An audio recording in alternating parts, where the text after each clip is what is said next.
जाएगा उनका जीवन, उनके जीवन में दया नहीं होगा, उनके जीवन में क्षमा नहीं होगा और वे दूसरों को दोष लगाने वाले होंगे। अष्टनियमी यानी उनके जीवन में धीरज नहीं होगा, वे कठोर हो जाएंगे, उनका हृदय कठोर हो जाएगा, उनका मन भी कठोर हो जाएगा। और भले के बैरी यानी जो अच्छे कर्म करते हैं उनके बैरी बन जाएंगे लोग। और विश्वासघाती, धोखा देने वाले लोग होंगे, ढीठ लोग होंगे, घमंड करने वाले लोग होंगे और परमेश्वर के नहीं परंतु अपने शरीर की सुख विलास के अनुसार अपने जीवन को जिएंगे। अपने ही माने यहाँ क्या कहता है, परमेश्वर की नहीं वरन सुख विलास ही के चाहने वाले लोग होंगे। ऐसे लोग होंगे अंतिम दिन में। क्या अभी के समय में ऐसे लोग नहीं है? अभी भी हैं, लेकिन अंतिम समय में चरम सीमा में होंगे ये लोग। ऐसे लोग अंतिम समय में चरम सीमा में होंगे। पौलुस बताता है अभी तो थोड़े हैं, लेकिन जब जैसे ही यीशु मसीह का आने का दिन निकट आते रहेगा, ऐसे लोग बहुत ज्यादा संख्या में बढ़ जाएंगे और यही लोग निकलकर परमेश्वर के उस वचन का विरोध करेंगे जो शैतान उनके द्वारा करवाना चाहता है। और ये सारी चीजें कौन करवाएगा? क्या मनुष्य करेंगे? नहीं, ये शैतान मनुष्य के जीवन में होकर के करेगा। शैतान को पूरी ताकत दिया जाएगा और शैतान अपनी पूरी ताकत के साथ मनुष्य को भरमाने का काम करेगा, मनुष्य को अधर्म में डालने का काम करेगा, मनुष्य के जीवन को डिफाइल करेगा, शुद्ध करेगा। इस प्रकार का काम करते हुए शैतान अपने राज्य के लिए काम करेगा। और जितने मनुष्य जो संसार में है वे क्या करेंगे? शैतान का साथ देंगे और वे प्रभु यीशु मसीह का वचन का विरोध करेंगे। और ये लोग दूसरे जगह से नहीं निकलेंगे, मसीही कलीसिया से ही निकलेंगे ये लोग। ऐसे लोग जो आज परमेश्वर की सेवा कर रहे हैं, एक दिन ऐसा आएगा कि इसी कलीसिया से लोग, इस प्रकार के लोग उत्पन्न होंगे और बहुतों को भरमाएंगे और कहेंगे कहां है प्रभु यीशु मसीह का आने का दिन? कहां है प्रभु यीशु मसीह का आने का दिन? अब तक तो 2-3 हजार साल बीत गया, प्रभु यीशु मसीह अब नहीं आएगा, तुम धोखे में हो, इसलिए तुम पाप करते रहो, अधर्म का काम करते रहो, व्यभिचार में पड़े रहो, स्वार्थी बनो, लोभी, डिंगमा, दूसरों को ठगो, यही पैमाने का काम करते हो तुम आगे बढ़ो, क्योंकि यीशु मसीह नहीं आने वाला है। इस प्रकार का बातें बोल बोलकर लोगों को भरमा देंगे और वे विश्वास से उनको भटका देंगे। वचन कहता है उन्हें विश्वास से भटका दिया जाएगा। जितने जो मसीह में, यीशु में अड़े नहीं है, खड़े नहीं है, मजबूती से बने हुए नहीं है, ऐसे लोगों को भरमा कर पाप में शैतान अशुद्ध कर देगा और वे लोगों का जीवन को बर्बाद कर डालेगा शैतान। और आज जैसे जिस प्रकार से हम लोग संसार में देखते हैं, और इसलिए मसीह में प्रिय भाई और बहनों, परमेश्वर नहीं चाहता है कि हम विश्वास से भटके। हमें विश्वास से नहीं भटकना है, हमें विश्वास से नहीं भटकना है, हमें उनकी तरह नहीं बनना है जो यहां लिखा हुआ है। हमें स्वार्थी नहीं बनना है, दूसरों के प्रति जुगलखोर नहीं करना है, हमें अपवित्र नहीं बनना है, भले इंसानों के लिए हमें बैरी नहीं बनना है। जो लोग अच्छा कर्म कर रहे हैं उनके लिए हमें बैरी नहीं बनना है, बल्कि उनके कामों में हमें साथ देना है ताकि परमेश्वर का धर्म और आगे बढ़ सके। लेकिन आजकल कहां होता है ऐसा? कितने लोगों को आज साथ देते हैं लोग? भले लोगों के पक्ष में कितने लोग खड़े हैं आज? How many people stand the Holi man? पवित्र लोगों के साथ कितने लोग खड़े हैं आज? यह सवाल है हमारे जीवन में आज। Praise the Lord, hallelujah. कितने लोग हम खड़े हैं आज? कितने लोग खड़े हैं भले लोगों के साथ? कितने लोग खड़े हैं हम?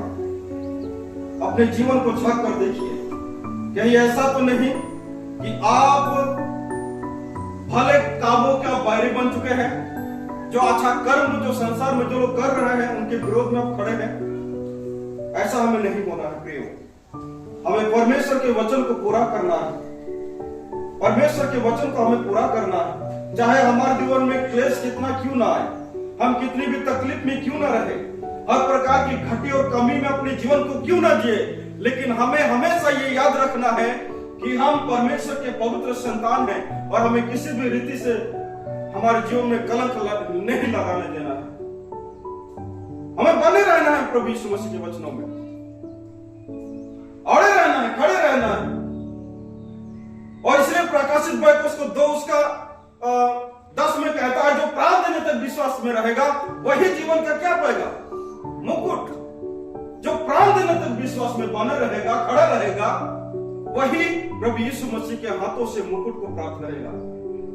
वही लोग प्राप्त करेंगे जिन्होंने संसार में प्रभु यीशु मसीह के खातिर दुख उठाया है, तकलीफ उठाया है, अपने ना होते हुए दूसरों के लिए चिंता की, हर प्रकार से अपने जीवन को निष्कलंक रखा, हर प्रकार के साताहाट के बीच में भी प्रभु यीशु मसीह का इनकार नहीं किया। यही लोग परमेश्वर के राज्य में प्रभु यीशु मसीह के हाथ से मुकुट को प्राप्त करेंगे।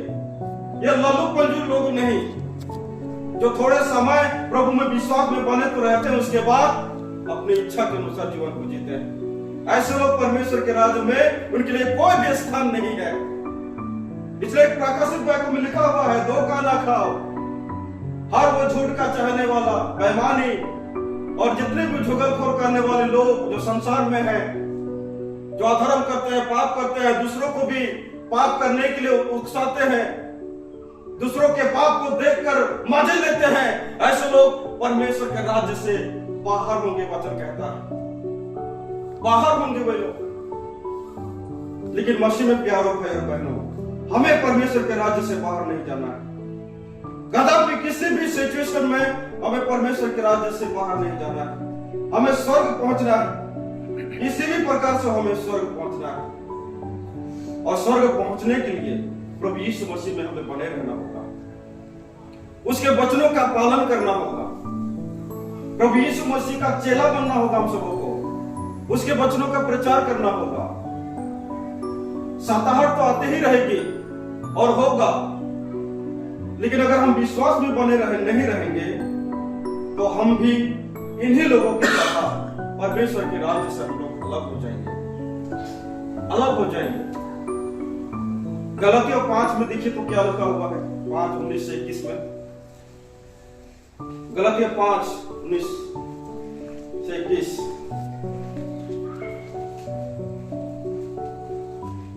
क्या लिखा हुआ है? क्या लिखता है? शरीर के काम तो प्रकट है, अर्थात व्यभिचार, गंदे काम, लुचपन, मूर्ति पूजा, टोना, बैर, झगड़ा, ईर्ष्या, क्रोध, विरोध, फूट, विधर्म, डाह, मतवालापन, लीला कीड़ा और इनके जैसे और काम है। इनके विषय में मैं तुमसे पहले ही कह देता हूं कि जैसा पहले कह भी चुका हूं कि ऐसे ऐसे काम करने वाले परमेश्वर के राज्य के वारिस ना होंगे। किस तरह के काम करने वाले? यहां जो लिखा हुआ है, इस तरह के काम करने वाले परमेश्वर के राज्य में नहीं पहुंच सकते हैं, नहीं पहुंच सकते हैं। धोखा में मत रहो प्यारे भाई बहनों। इसलिए भलाई इसी में है कि हम इन सारी चीजों को छोड़कर, इन सारे बातों को छोड़कर हम परमेश्वर के पीछे लगे रहे, क्योंकि व्यभिचार से कुछ फायदा नहीं है, अधर्म से कुछ फायदा हमारे नहीं होने वाला है। भलाई इसी में है कि पौलुस प्रेरित कहता है कि तुम भागो और धर्म और भक्ति का पीछा करो। इन्हीं चीजों में हमारी भलाई है, मनुष्य का इन्हीं चीजों में भलाई है। क्योंकि संसार में अपने जीवन को बचाने वाला कोई नहीं यीशु मसीह की सिवा। यीशु मसीह आपके जीवन के लिए क्रूस पर चढ़ा गया, वो मारा गया, तीसरे दिन जी उठा, और दूसरा कोई आपके जीवन को बचाने के लिए संसार में नहीं आने वाला है। दूसरा कोई संसार में आपके जीवन को बचाने के लिए नहीं आने वाला है। और परमेश्वर आपके जीवन के लिए कोई दूसरा विकल्प संसार में नहीं छोड़ा है। केवल एक ही मनुष्य को परमेश्वर ने संसार में दिया है, और वो मनुष्य है प्रभु यीशु मसीह। वो मनुष्य है प्रभु यीशु मसीह। वही आपको सारे अधर्म से बचा सकता है। आप उसके लहू से शुद्ध हो सकते हैं। लेकिन आप प्रभु यीशु मसीह के सामने आएंगे तभी तो आपके लिए कुछ कर सकेगा यीशु मसीह। और बहुत सारे लोग अपने जीवन को लेकर, अपने टूटे हुए मन को लेकर, अपने पापों को लेकर, अधर्म को लेकर प्रभु यीशु मसीह के सामने आना ही नहीं चाहते हैं लोग।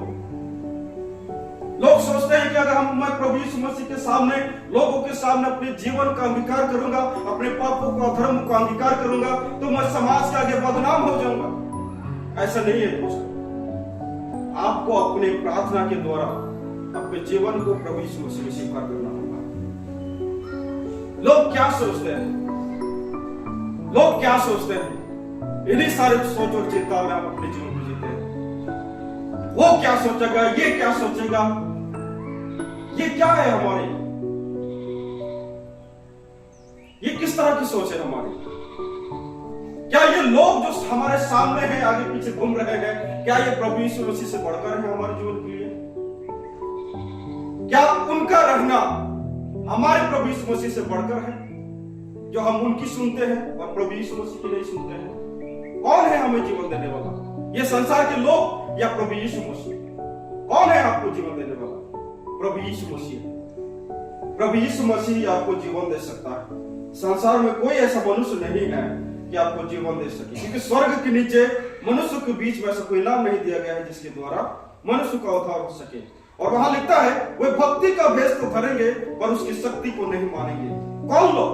ये वही लोग हैं जो हमेशा पापों में बने हुए रहते हैं और दूसरों को पाप के लिए उकसाते हैं, अधर्म में पड़े हुए रहते हैं। ऐसे लोग क्या करते हैं?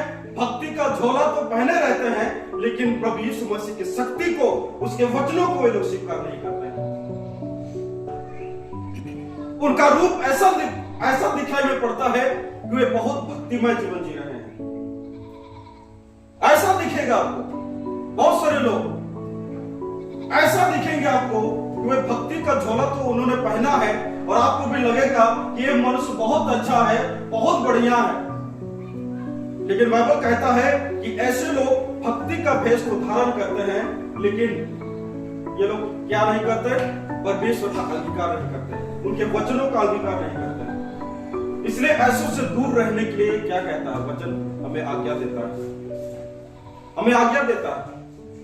लेकिन फिर भी पौलुस प्रेरित कहता है तुम उनसे अलग तो रहो, लेकिन फिर भी मैं तुम्हें चिताता हूं कि ऐसे लोगों को तुम समझाना मत छोड़ना। क्या नहीं छोड़ना?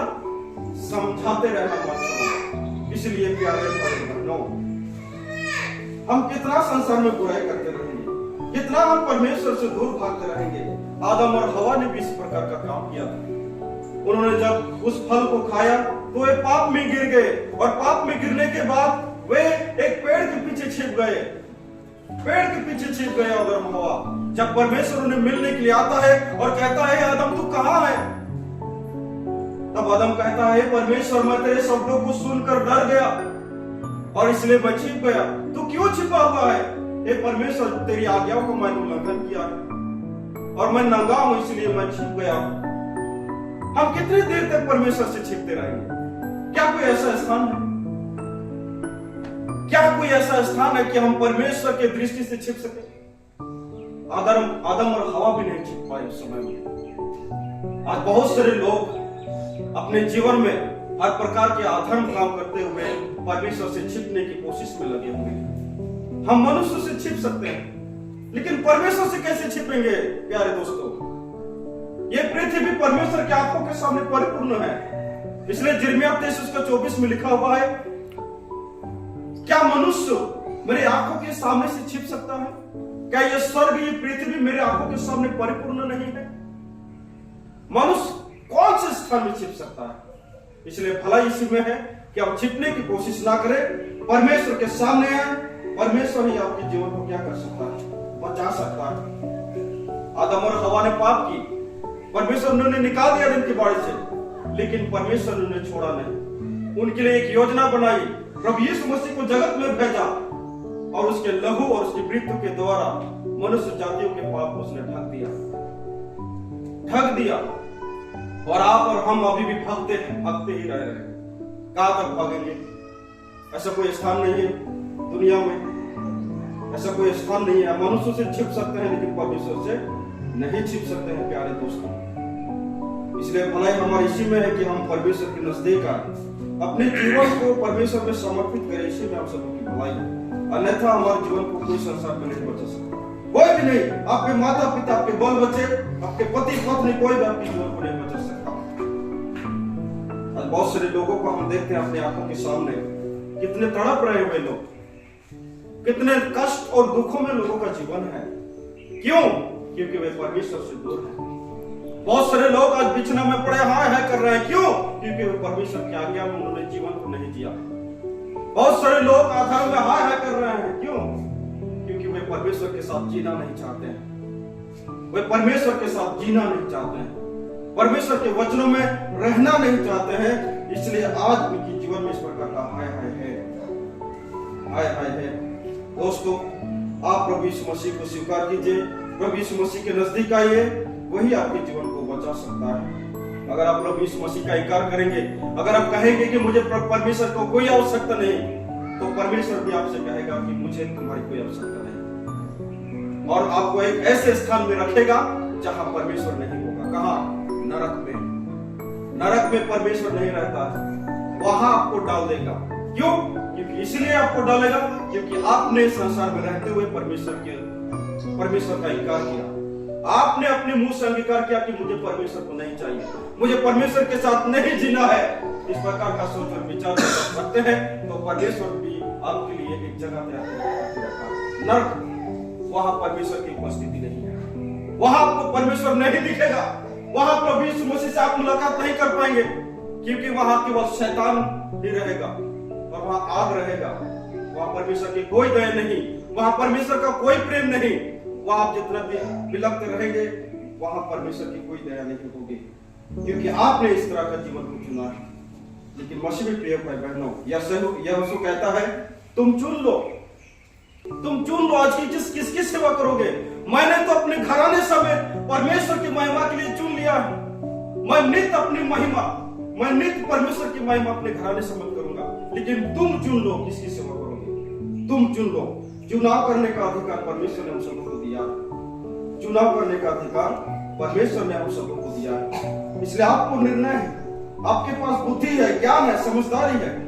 आप अपनी बुद्धि के द्वारा, अपने ज्ञान के द्वारा, अपनी समझदारी के द्वारा आप चुनाव कर सकते हैं, चुनाव कर सकते हैं। लेकिन चुनाव ऐसे कीजिए कि आप परमेश्वर के साथ जी सके। चुनाव ऐसे कीजिए कि आप प्रभु यीशु मसीह के राज में प्रवेश कर सके। इस तरह का चुनाव आपके जीवन में होना चाहिए। नहीं तो प्यारे भाई और बहनों, आपके जीवन के लिए दूसरा विकल्प संसार में नहीं है। इसलिए आज बहुत सारे लोग हमारे बीच में आकर हमें भरमाने की कोशिश करेंगे। शैतान उन्हें भेजेगा, लेकिन हमें भरमाने वाले जीवन से हमें दूर रहना होगा।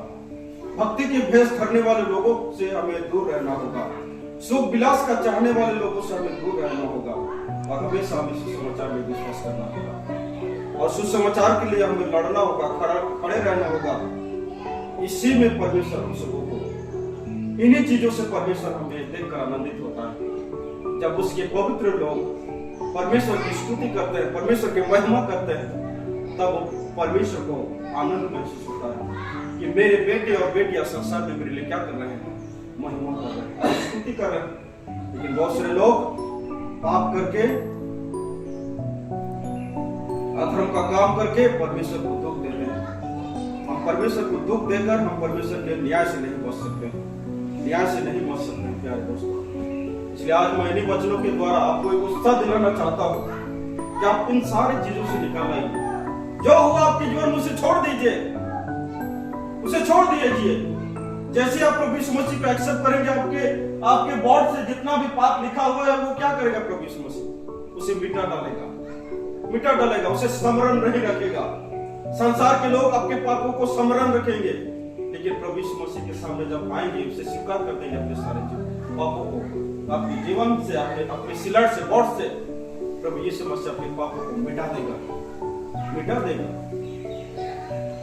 इसीलिए प्रभु यीशु मसीह आपके जीवन के लिए संसार में मरा है, आपको बचाने के लिए वो क्रूस पर बलिदान हुआ है। उसके बलिदान को आप जाया मत जाने दीजिए। प्रभु यीशु मसीह के सन्मुख आइए, उसे स्वीकार कीजिए। उसका लहू आपके जीवन के लिए बहा है, उसका लहू आपको आपके अधर्म को बचाने के लिए बहा है, उसका लहू आपको आपके पापों को ढकने के लिए बहा। इसलिए आप प्रभु यीशु मसीह के नजदीक आइए, अपने जीवन को प्रभु यीशु मसीह में समर्पित कीजिए।